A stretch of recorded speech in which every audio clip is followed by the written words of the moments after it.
আমি জন্মেছি এই বঙ্গে, আমি জন্মেছি এই বঙ্গে। মা সরস্বতী হিন্দু ধর্মাবলম্বীদের বিদ্যার দেবী। শিক্ষার্থীদের কাছে এই পূজার মাহাত্ম্য অনেক বেশি। বাংলাদেশ, ভারতে বাড়িতে বাড়িতে ও শিক্ষা প্রতিষ্ঠানে বেশ জাঁকজমকপূর্ণভাবে এই পূজা পালিত হয়। তবে কুমিল্লা নগরীর দত্তবাড়ির সরস্বতী পূজা উদযাপনে থাকে বিভিন্ন ভিন্নতা। প্রতি বছর ভিন্ন ভিন্ন আঙ্গিকে এ পূজার আয়োজন করা হয়, যা বেশ আকর্ষণীয়, মনোমুগ্ধকর ও শিক্ষণীয়। তারই ধারাবাহিকতায় দত্তবাড়ির পুজোর ১৭ বছরে এবারের আয়োজনে ৬৪ এর ভিন্নতায় আমরা এক, এই থিমে বাংলাদেশের ৬৪ জেলার আঞ্চলিক ভাষা এবং ভাষা আন্দোলনের ইতিকথা খুব সুন্দরভাবে দুর্লভ কিছুর ছবির কোলাজে ফোটানো হয়েছে। পূজা উদযাপনের পাশাপাশি বিভিন্ন থিমকে সবার সামনে ছবির মাধ্যমে ফুটিয়ে তোলা দত্তবাড়ির পুজো উদযাপনের আরও একটি গুরুত্বপূর্ণ দিক। এখানে আমাদের সংস্কৃতির সাথে রিলেটেড যে ভাষা আন্দোলন, সেই ভাষা আন্দোলনকে তুলে ধরে চেষ্টা করেছে উদ্যোক্তারা। এজন্য এবং ভাষা আন্দোলন হয়েছিল ৮ই ফাল্গুন ফেব্রুয়ারিতে, এবং সেটা এই মাসে পূজা হচ্ছে সরস্বতী পূজা। এবং তাদের থিম যতটুকু বুঝেছি আর কি, তারা ঐক্যের প্রতীক বুঝিয়েছে। এবং আমাদের ভাষা আন্দোলন কিন্তু আমরা ধর্মবর্ণ নির্বিশেষে একটা ঐক্যের মাধ্যমে আমরা কিন্তু ভ্রাতৃত্বের বন্ধন তৈরি করেছি। পুজোও কিন্তু ভ্রাতৃত্বের বন্ধন। সেই অর্থে এই থিমটা আমার কাছে ব্যতিক্রম মনে হয়েছে। বাংলাদেশ যে ভাষা আন্দোলন ১৯৫২ সালে যে ভাষা আন্দোলনে আমরা যাদেরকে হারিয়েছি, কীভাবে আমরা আমাদের ভাষা পেয়েছি, ওনারা পুরো বিস্তারিত এখানে আমাদের সরস্বতী পূজায় তুলে ধরেছেন। এটাও একদমই ব্যতিক্রম। আমরা আসলে এরকম পূজা সচরাচর আসলে দেখি না। সুন্দর আয়োজন। ডাক্তার অঙ্কুর দত্তের পিতা বীর মুক্তিযোদ্ধা দুলাল কৃষ্ণ দত্ত ওই বাড়িতে স্থাপিত শহীদ মিনারে ও বঙ্গবন্ধুর মোড়ালে ফুল দিয়ে পুজোর উদ্বোধন করেন। দত্তবাড়ির পুজোর আয়োজকদের পক্ষ থেকে ডাক্তার অঙ্কুর দত্ত বলেন, তরুণ প্রজন্মের কাছে মা সরস্বতীর আরাধনার পাশাপাশি নিজ ভাষা ও ঐতিহ্য, আঞ্চলিক ভাষাকে পরিচয় করাটাই এই পুজোর লক্ষ্য। তিনি আরও জানান, পূজা দেখতে আসা দর্শনার্থীদের বেশ আনন্দিত দেখা যায়। তারা মনের অভিপ্রায় ব্যক্ত করে জানান, আসলে আমাদের দত্তবাড়ির পূজা আমাদের এবার ১৭ বছর পড়েছে। তো ১৭ বছরই আমাদের ভিন্ন ভিন্ন কনসেপ্টে পূজা হয়।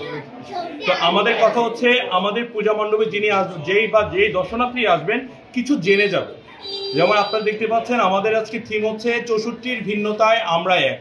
এখানে ৬৪ জেলার আঞ্চলিক ভাষাটা আমরা ফুটিয়ে তুলেছি, প্লাস ভাষা আন্দোলনের সঠিক তথ্যটা যেটা আপনারা দেখতে পাচ্ছেন। এবং আপনারা আমাদের যে তরুণ প্রজন্ম আছে, তারা কিন্তু আমাদের যে পূর্বপুরুষরা যে ভাষার জন্য, দেশের জন্য রক্ত দিয়েছেন, এরকম একটা জাতি আছে, এটা কিন্তু আমাদের এখনকার প্রজন্ম জানে, ভবিষ্যতের প্রজন্ম কিন্তু হারিয়ে যাচ্ছে। তাদের কাছে এই তথ্যটা দেওয়ার জন্য যে তাদের পূর্বপুরুষরা কেমন বীর গর্বে ওনারা এগিয়েছিলেন, তারা তাদের বুকে রক্ত ছেলে দিয়েছিলেন এই ভাষার জন্য, সেটাই আমার প্রজন্মকে আমাকে একটু জাস্ট ওদেরকে ইন্ট্রোডিউস করার জন্য, সেটার জন্যই আমার চেষ্টা। যেমন দেখা যাচ্ছে অনেক সময় যে আঞ্চলিক ভাষায় যারা কথা বলে তাদেরকে আমরা কিন্তু বলি যে সে তো গে, সে কথা বলতে পারে না। কিন্তু মায়ের ভাষা বলতে তো কোনো লজ্জা নেই রে ভাই।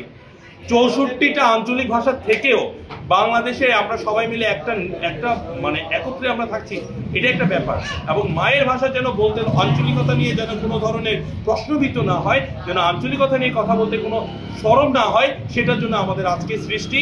এবং এই সৃষ্টিতে আমরা টোটাল তথ্যগুলো আমরা দিয়েছি। এবং এখানের মধ্যে একটা তথ্য আমরা দিয়েছি যে বঙ্গবন্ধু আমাদের দেশের জন্য 14 বছর জেল খেটেছেন, যেখানে আমরা জানি যে পৃথিবীর ইতিহাসে নেলসন ম্যান্ডেলা 18 বছর ওনার দেশের জন্য জেল খেটেছেন।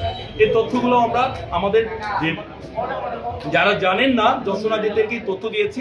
আমরা পরবর্তীতে এই কনসেপ্টটা, যার জন্য আমাদের যেহেতু 7 দিন পরে 21শে ফেব্রুয়ারি আমরা এই কনসেপ্টটাকে সাজিয়েছি, যেহেতু মায়ের ভাষার সাথে পড়াশোনার সাথে মা সরস্বতীর একটা সম্পর্ক আছে, সেই সম্পর্কটাকে আমরা একভূতভাবে আমাদের প্রজন্মর কাছে আমরা তুলে ধরতে চাচ্ছি। ভারতের প্রত্যক্ষ শিল্পী অনুপম ধর বলেন, প্রথমবার আমি এই পুজোর আয়োজনের জন্যই বাংলাদেশে এসছি। আমি এসছি এবং অঙ্কুর আমার ছোট ভাই, অঙ্কুরা আমাকে এই কনসেপ্টের বিষয়ে বলে আমাকে যে এই কনসেপ্টে কাজ করব। তারপর আমরা দীর্ঘ এই কনসেপ্টের উপরে কাজ করে আজকে এটাকে আমরা সবার জন্য উপস্থাপন করেছি। এবং যদি আপনি দেখেন আমাদের যে প্রতিমা এবং তার পিছনে আমরা একটা স্লেট দিয়েছি, যাহা শিক্ষার জন্য, এবং এই মুষ্টি আমাদেরকে বলছে যে আমাদেরকে একতা হতে হবে ভাষার জন্য। তো আমাদের এই পুরো ব্যাপারটাই একটা কনসেপ্ট, একটা উদ্দেশ্য এবং একটা মেসেজ জনসাধারণের জন্য এবং এই প্রজন্মের জন্য আমরা প্রস্তুত করার চেষ্টা করেছি। এবং একটা কোলাজ আপনারা দেখছেন যেখানে লেখা আছে ভাষা আন্দোলনের ইতিহাস। এই ছোট্ট কোলাজের মধ্যে আমরা মোটামুটি 26টা আমরা টপিক নিয়ে এবং এটাকে সিনক্রোনাইজভাবে আমরা এটাকে উপস্থাপন করার একটা চেষ্টা করেছি আমাদের নতুন প্রজন্মের কাছে। তারা জানুক, কেননা যে জাতি নিজের ঐতিহ্য এবং নিজের ভাষা এবং সংস্কৃতি ভুলে যায় সেই জাতির পতন নির্ধারিত। সেই জন্য আমরা চাইছি যে আমাদের সবাই হোক, আমাদের পূর্ব বাংলা, পশ্চিম বাংলা, আমরা সর্বশেষ আমরা বাঙালি, আমাদের ভাষা বাংলা। তো আমাদের সেই জন্য আমরা পূর্ব বাংলা বা পশ্চিম বাংলা ভেদাভেদ ভুলে আমরা সবাই এক বাঙালি এক হয়ে আজকের এই উপস্থাপন করার চেষ্টা করেছি। এ পুজোর ভাবনায় ছিলেন ডক্টর অঙ্কুর দত্ত, সৃজনে ডক্টর স্বস্তি সেনগুপ্তা, শিল্পে ভারতের প্রখ্যাত শিল্পী অনুপম ধর, সহযোগিতায় পৃথুল দত্ত, নির্জন দাস সহ অর্ণা, পর্বা, পার্থিব, জয়, জয়ন্ত, সুজন, প্রত্যয়, কৃপা। ইভেন্টে ছিল নকশা।